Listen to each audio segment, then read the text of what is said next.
आज की class start करते हैं दोस्तों। Relation between torque and slip. तो टॉर्क और स्लिप के बीच में जो कर्व बनेगा वो कर्व कैसा बनेगा। फर्स्ट पॉइंट, कर्व बनेगा रेक्टेंगुलर हाइपरबोला कर्व। यहाँ पर टॉर्क और स्लिप के बीच में जो कर्व बन रहा है वो रेक्टेंगुलर हाइपरबोला बन रहा है दोस्तों। तो रेक्टेंगुलर हाइपरबोला कर्व कैसे किस किस के बीच में खींचा जा रहा है इसमें दोस्तों। तो इसमें टॉर्क और स्लिप के बीच में कर्व खींचा जा रहा है। तो होता क्या है स्टार्टिंग में, जब turn on T on S E square, तो ये टॉर्क का फार्मूला है दोस्तों। ये जो फार्मूला है ये टॉर्क का है। इस टॉर्क के फार्मूले में अक्सर क्या होता है कि टी एट रनिंग कंडीशन, ये रनिंग कंडीशन की बात कर रहे हैं यहाँ पे हम। तो T is proportional to S E square R two upon R two का square plus S X two का होल स्क्वायर। तो ये एस स्लिप हो जाएगा। ई टू रोटर में जो ईएमएफ इंड्यूस्ड हुआ है वो है आर टू रोटर का resistance upon R two rotor का रेजिस्टेंस हो जाएगा, ये आर टू का स्क्वायर है। एस स्लिप हो जाएगा और एक्स टू रोटर का रिएक्टेंस हो जाएगा दोस्तों।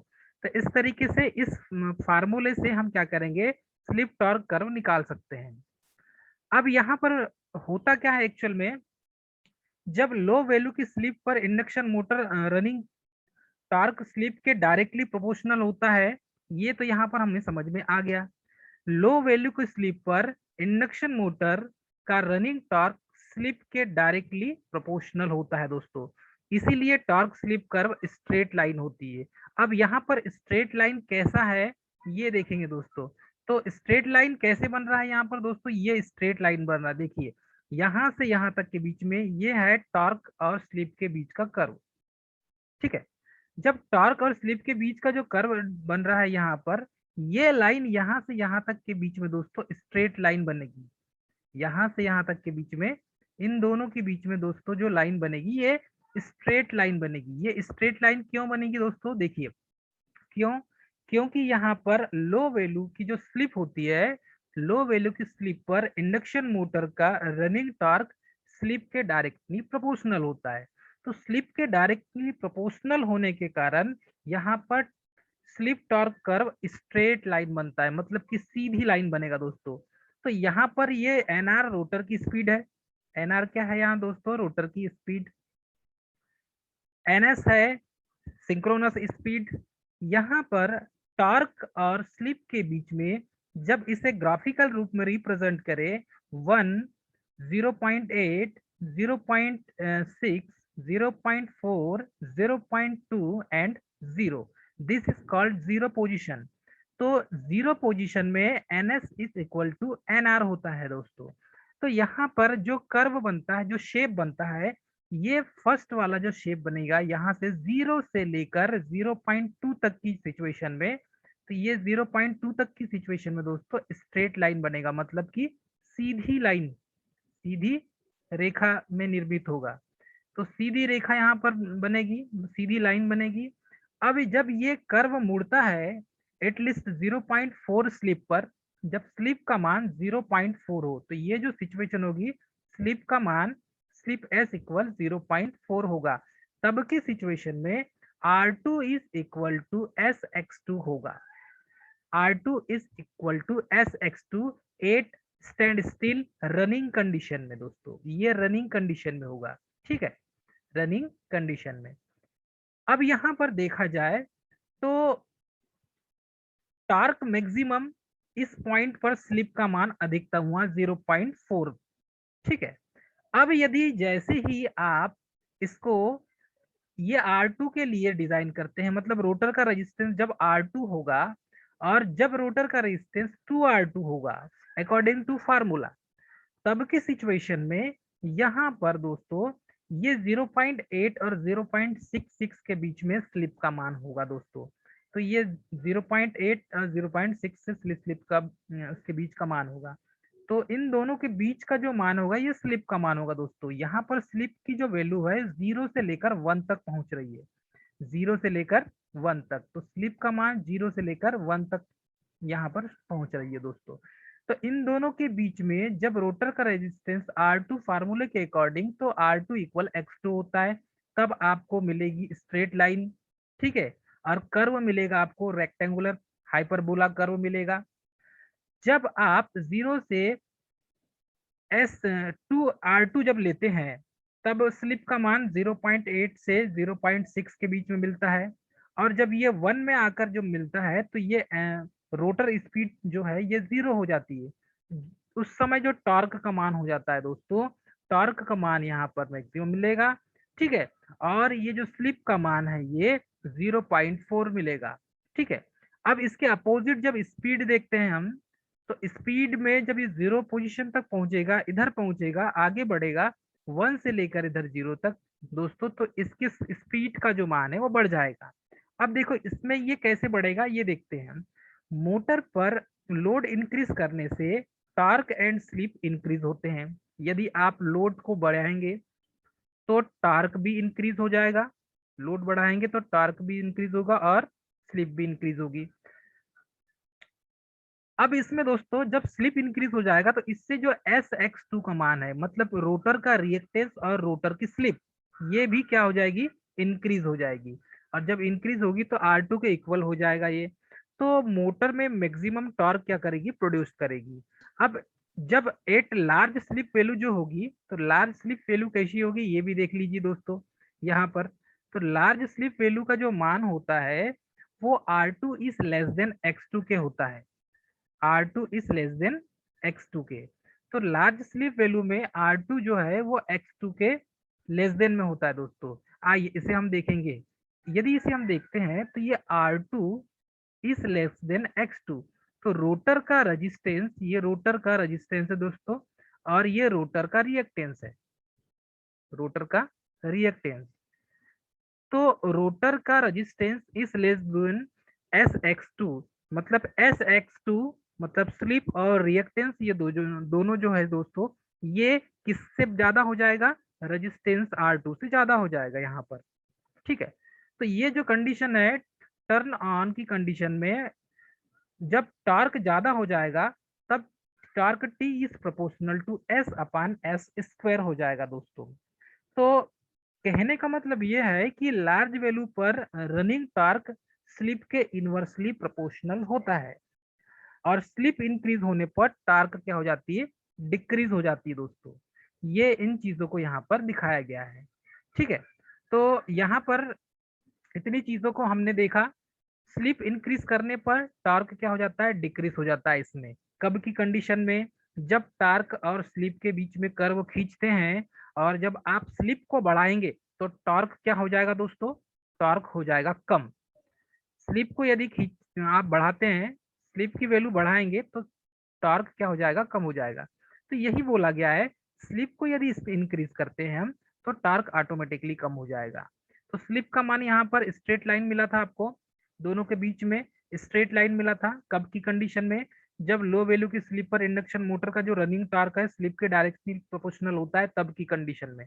ठीक है, अब आगे देखेंगे हम यहाँ पर। तो मोटर को, जब मोटर को लोड से ड्राइव करते हैं या लोड कनेक्ट करते हैं तो हेवी करंट ड्रॉ करती है दोस्तों ये। कब की कंडीशन में, स्लिप टॉर्क की कंडीशन में। स्लिप टॉर्क की कंडीशन में ऐसा होता है कि मोटर लोड को ड्राइव करने के लिए हेवी करंट लेती है। जब हेवी करंट लेगी तो ये इसकी कंडीशन ऐसी क्रिएट हो जाएगी कि ये जलने की इसमें चांसेस रहेंगे, क्योंकि इसकी वाइंडिंग में करंट का फ्लो जो है वो हायर हो जाएगा। और जब करंट का फ्लो हायर हो जाएगा दोस्तों, तो यहाँ पर ऑटोमेटिकली हेवी करंट लेने के कारण इसकी जो वाइंडिंग है, ये वाइंडिंग में करंट अधिक होगी और वाइंडिंग जल जाएगी। तो ऐसी सिचुएशन से बचने के लिए क्या करते हैं, इंडक्शन मोटर के रोटर के रेजिस्टेंस में, इंडक्शन मोटर के रोटर के रेजिस्टेंस R2 को क्या कर देते हैं, हम इंक्रीज कर देते हैं। और जब R2 को इंक्रीज कर देते हैं तो उसका मैक्सिमम जो टॉर्क है वो चेंज नहीं होता, क्योंकि R कम होगा तो टॉर्क चेंज नहीं होगा। तो इसका जो मैक्सिमम जो टॉर्क है वो चेंज नहीं होता, बल्कि उसके स्लिप की वैल्यू इंक्रीज हो जाती है। तो R2 को हम बढ़ाते हैं, तो यहाँ पर R2 को इंक्रीज करने पर टॉर्क में कोई चेंजेस नहीं होता, और इसमें स्लिप की वैल्यू इंक्रीज हो जाती है। ठीक है, और हायर वैल्यू की स्लिप पर मैक्सिमम टॉर्क क्या हो जाता है, हमें प्राप्त हो जाता है। और जो वाइंडिंग है, ये वाइंडिंग रोटर की जलने से बच जाती है दोस्तों। इसीलिए हम यहाँ पर क्या करते हैं, रेजिस्टेंस का मान बढ़ाते हैं तो टॉर्क चेंज नहीं रहता, मतलब चेंज होता ही नहीं, टॉर्क जैसा का वैसा रहेगा, कांस्टेंट रहेगा, लेकिन स्लिप का मान बढ़ जाएगा दोस्तों। और जब स्लिप का मान बढ़ जाएगा तो हमें मैक्सिमम टॉर्क जो है वो प्राप्त होगा दोस्तों, मतलब मोटर जो है स्मूथली रन करेगी। आगे देखेंगे हम, effect of change in supply voltage on torque and speed. तो टॉर्क और स्पीड पर सप्लाई वोल्टेज के चेंज होने पर क्या इफेक्ट पड़ेगा दोस्तों। तो यहाँ पर देखेंगे टॉर्क और स्पीड में क्या इफेक्ट पड़ेगा यदि आप सप्लाई चेंज को बढ़ा दिए या घटा दिए। तो यहाँ पर दोस्तों अक्सर हम देखने मिलेगा, ये जो फार्मूला है ये फार्मूला मेन फार्मूला है, ये जब टॉर्क का फार्मूला है, ये थ्री फेस इंडक्शन मोटर में ये टॉर्क का फार्मूला है। तो थ्री फेस इंडक्शन मोटर की बात की जा रही है यहाँ पर, थ्री फेस इंडक्शन मोटर की, इसमें टॉर्क और स्पीड में क्या परिवर्तन होगा जब आप सप्लाई वोल्टेज को चेंज करेंगे। जब सप्लाई वोल्टेज को हम चेंज करते हैं तो यहाँ पर E2 इज प्रोपोर्शनल टू क्या हो जाता है, V हो जाता है दोस्तों। ये टॉर्क का फार्मूला है, इसमें एस ई टू का square into R two upon R two plus S X two का स्क्वायर, ये फार्मूला दोस्तों पूछा जाता है एग्जाम में, पूछा जाता है इस फार्मूले को, इसमें 4 ऑप्शन में पूछा जाता है। तो इसमें होता क्या है, E2 is proportional to V हो जाता है, अर्थात रनिंग कंडीशन में इंडक्शन मोटर की जो सप्लाई वोल्टेज है वो डिक्रीज करने पर, मतलब कम करने पर उसका टार्क भी डिक्रीज हो जाता है। ठीक है, क्या होता है जब रनिंग कंडीशन में इंडक्शन मोटर को जो सप्लाई वोल्टेज यदि दे रहे हैं और वो सप्लाई वोल्टेज को ये V का मान यदि हम कम कर दें तो क्या हो जाएगा दोस्तों, इसमें टॉर्क की वैल्यू भी कम हो जाएगी, टॉर्क की वैल्यू भी कम हो जाएगी। लेकिन समान समय में, मतलब सेम टॉर्क मेंटेन करने के लिए हमें मोटर स्लिप को इंक्रीज कर देता है ये, मतलब यदि, लेकिन समान समय या समान टाइम या सेम टाइम में टॉर्क मेंटेन करने के लिए मोटर स्लिप को इंक्रीज करती है और इससे स्पीड डिक्रीज हो जाती है। चलिए इसको थोड़ा सा ग्राफिकल रूप से समझते हैं दोस्तों, डायग्राम से समझेंगे तो ज्यादा अच्छा होगा। यहाँ पर क्या होता है, ये थ्री फेस इंडक्शन मोटर के लिए जब आप समान टॉर्क प्रोड्यूस करना है आपको, ठीक है, तब क्या करते हैं, जब वोल्टेज को कम किया जाता है, जब वोल्टेज अप्लाई जो कर रहे हैं वोल्टेज को यदि कम किया जाए तो टॉर्क भी कम हो जाता है दोस्तों, और जब टॉर्क कम हो जाएगा तो स्लिप इसकी इंक्रीज हो जाएगी, और जब स्लिप इंक्रीज हो जाएगी तो ये जो सिंक्रोनस जो स्पीड है इसकी, सिंक्रोनस स्पीड कम हो जाएगी दोस्तों, सिंक्रोनस स्पीड कम हो जाएगी। तो मोटर एज जो बिहेव करती है, मतलब किस प्रकार से वर्क करेगी, तो मोटर एज ये मोटर है और ये लोड है दोस्तों। यहाँ पर जब आप रनिंग कंडीशन में थ्री फेस इंडक्शन मोटर को सप्लाई वोल्टेज देते हैं और सप्लाई वोल्टेज में आप सडनली चेंजेस करते हैं तो उसका टॉर्क भी कम हो जाता है। अब इसी चीज को मेंटेन करने के लिए क्या करेंगे हम, समान टाइम में मेंटेन करने के लिए मोटर स्लिप को इंक्रीज करते हैं।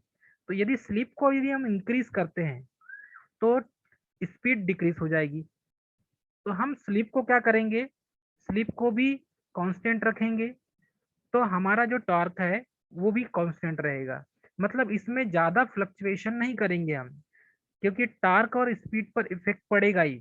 जब टार्क यदि आप बढ़ाते हैं या घटाते हैं तो यहाँ पर इसकी स्पीड पर भी डिपेंड करता है, क्योंकि torque is proportional to speed. ठीक है दोस्तों, लेकिन यहाँ पर रनिंग कंडीशन में जब वोल्टेज, सप्लाई वोल्टेज या terminal voltage, three phase supply के टर्मिनल वोल्टेज को कम करते हैं तो ऑटोमेटिकली टॉर्क भी कम हो जाता है। अब यदि आपको स्लिप बढ़ाना है तो वोल्टेज कम करना पड़ेगा, तो टार्क भी कम हो जाएगा, स्लिप बढ़ जाएगी और इसकी स्पीड कम हो जाएगी दोस्तों। तो इस तरीके से टार्क और स्पीड पर भी सप्लाई वोल्टेज का इफेक्ट पड़ता है, अर्थात कि हम यदि सप्लाई वोल्टेज को कम करते हैं तो स्लिप बढ़ जाती है, ये बोल सकते हैं। सप्लाई वोल्टेज को यदि हम कम करते हैं तो स्पीड भी बढ़ जाती है दोस्तों। दूसरे शब्दों में ये बोल सकते हैं, सप्लाई वोल्टेज को यदि कम करते हैं तो टार्क भी कम हो जाता है, सप्लाई वोल्टेज को कम करने पर स्लिप बढ़ जाती है, सप्लाई वोल्टेज को कम करने पर सिंक्रोनस स्पीड कम हो जाती है। दूसरे शब्दों में अब ये बोल सकते हैं, सप्लाई वोल्टेज को बढ़ाने पर टॉर्क बढ़ जाता है, सप्लाई वोल्टेज को बढ़ाने पर स्लिप कम हो जाती है, इसी के अपोजिट होगा दोस्तों। सप्लाई वोल्टेज को बढ़ाने पर स्लिप कम हो जाती है। इस तरीके से इसे हम समझ सकते हैं, मतलब ये एक दूसरे के प्रोपोर्शनल हो जाएगा दोस्तों। चलो आगे देखते हैं इसके हम। इसमें आगे का जो है effect of change in supply frequency on torque and speed. तो यदि सप्लाई फ्रीक्वेंसी या आवृत्ति को जब आप चेंज करेंगे तो टॉर्क और स्पीड पर क्या इफेक्ट पड़ेगा। ठीक है दोस्तों, यदि हम फ्रीक्वेंसी को चेंज करते हैं तो टॉर्क और स्पीड पर क्या इफेक्ट पड़ेगा। फ्रीक्वेंसी को चेंज करने पर टॉर्क और स्पीड पर क्या इफेक्ट पड़ेगा। तो यदि हम फ्रीक्वेंसी को चेंज करते हैं दोस्तों तो टॉर्क स्पीड पर मेन इफेक्ट यही पड़ेगा कि ये जो है टॉर्क और स्पीड में 50 हर्ट्ज और 60 हर्ट्ज के लिए देखेंगे, क्योंकि यहाँ पर फ्रीक्वेंसी की बात की जा रही है। तो फ्रीक्वेंसी यदि हमें निकालना है, पहले तो सिंक्रोनस स्पीड, जो स्पीड का फार्मूला होता है, वो स्पीड के फार्मूले से हम निकालते हैं दोस्तों। तो स्पीड का फार्मूला यही कहता है कि ns is equal to 120f upon P. तो यहाँ पर ns का जो फार्मूला हमने लिखा है वो फार्मूला है 120f अपान पी। ठीक है दोस्तों, अब इसमें सिंक्रोनस स्पीड को बढ़ाते हैं तो फ्रीक्वेंसी भी बढ़ेगी, ऑब्वियसली है, ये दोनों प्रोपोर्शनल होते हैं। यदि आप स्पीड को बढ़ाएंगे तो फ्रीक्वेंसी ऑटोमेटिकली बढ़ जाएगी किसी भी मोटर की।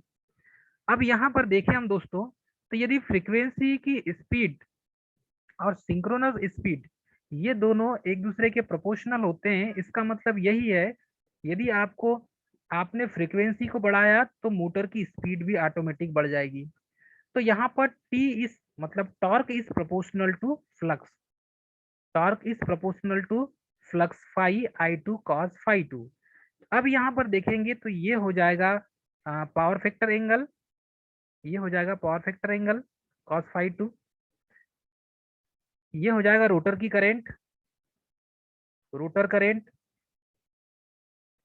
रोटर करंट, और ये हो जाएगा flux phi, magnetic flux phi. तो ये फ्लक्स, ये हो जाएगा टॉर्क, ये है torque, T is called torque, flux phi is called flux, I two is rotor current, cos phi two is power factor angle. देखिए फ्रेंड, यदि magnetic flux density is B, ये जो बी क्या है शो करता है मैग्नेटिक फ्लक्स डेंसिटी। तो maximum flux density का मान, यदि फ्लक्स डेंसिटी फ्लक्स के घनत्व के मान को कम करेंगे हम, तो ये प्रोपोर्शनल फ्लक्स फाई जो डेंसिटी है is proportional to V upon F होता है। यदि आप वी को बढ़ाते हैं तो एफ भी बढ़ेगा, वी बढ़ाते हैं तो एफ भी बढ़ेगा दोस्तों। अब यदि यहाँ पर वी को बढ़ाते हैं तो एफ भी बढ़ रहा है, लेकिन ये डेंसिटी जो है मैक्सिमम फ्लक्स डेंसिटी उसके अपोजिट में होगा। तो इसे क्या करेंगे, वोल्टेज और फ्रीक्वेंसी को हम कांस्टेंट रखेंगे दोस्तों। चलिए इसको समझते हैं। यदि हम स्टार्ट करें कि फ्रीक्वेंसी का टार्क और स्पीड पर क्या इफेक्ट पड़ेगा दोस्तों, तो इंडक्शन मोटर का जो टार्क है वो फ्लक्स के डेंसिटी पर डिपेंड करता है। Induction motor, three phase induction motor, three phase squirrel cage induction motor, three phase slip ring induction motor, इसकी जो फ्रीक्वेंसी है दोस्तों, ये फ्रीक्वेंसी आपको मिलेगा इंडक्शन मोटर का जो टॉर्क है वो फ्लक्स पर डिपेंड करता है दोस्तों। और flux density V by F के रेशियो के प्रोपोर्शनल होता है। तो मैग्नेटिक फ्लक्स जो डेंसिटी है, ये flux density B is proportional to क्या मिलेगा दोस्तों आपको, B is proportional to V upon F मिलेगा। इसी को हमें स्पेसिफाई करना है।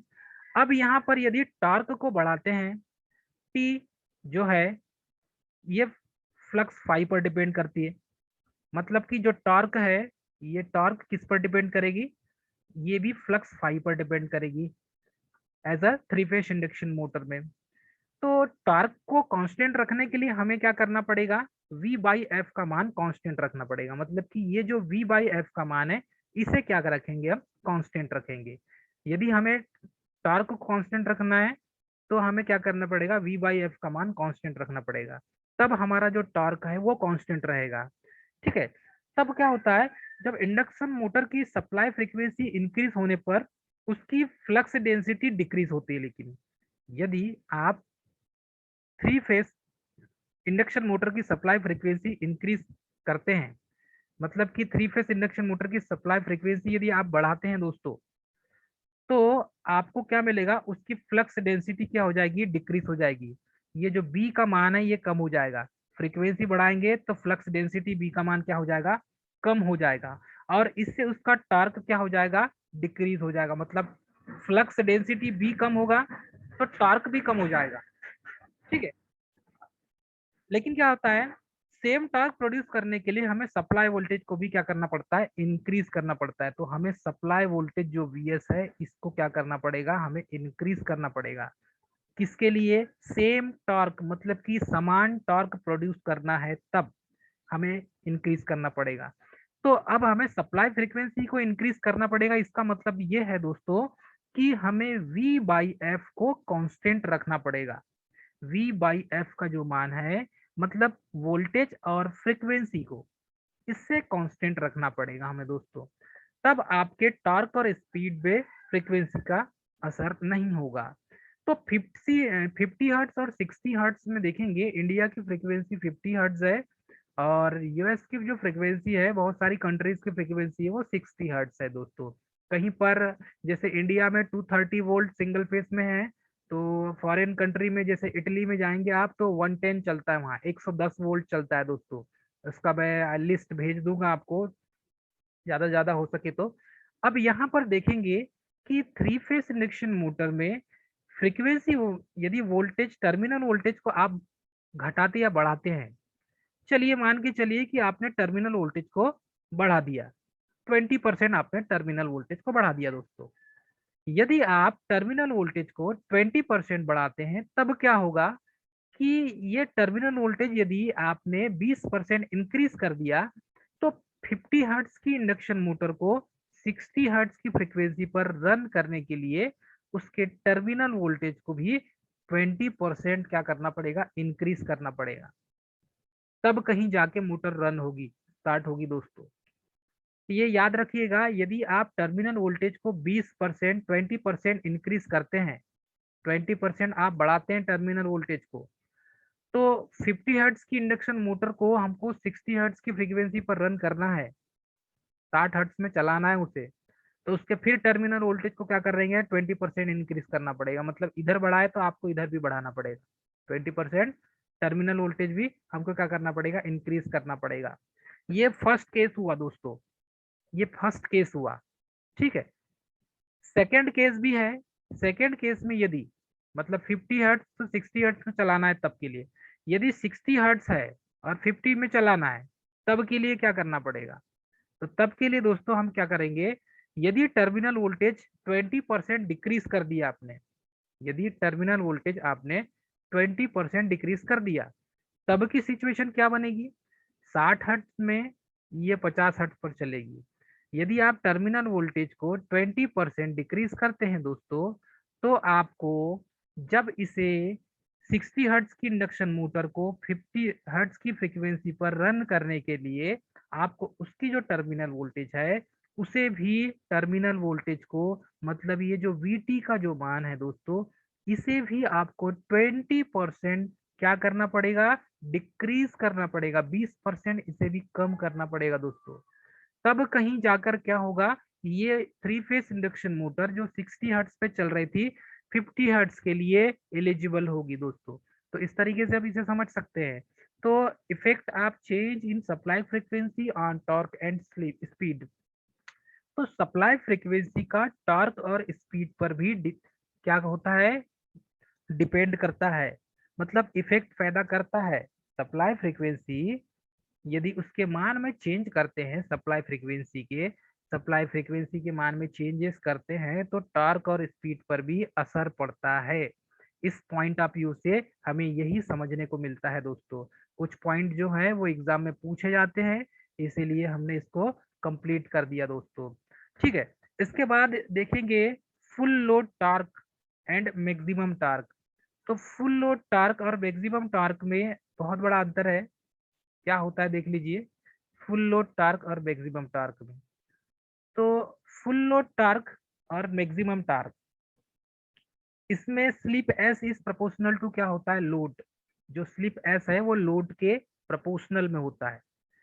तो जब स्लिप एस लोड के प्रोपोर्शनल होता है, slip, this is called slip, this is called load. तो ये लोड जो है मोटर में कनेक्ट रहता है शाफ्ट के में, ये लोड है दोस्तों। ये स्लिप जो है ये लोड पर डिपेंड करेगा, मेन बात यही है।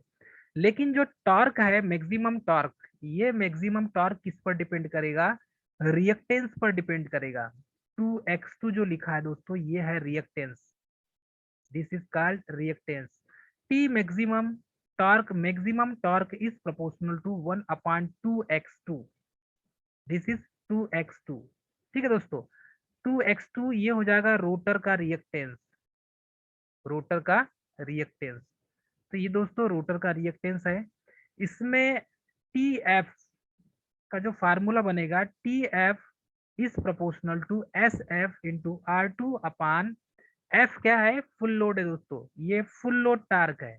एस एफ टी एफ क्या हो जाएगा, full load torque, S F full load torque है दोस्तों।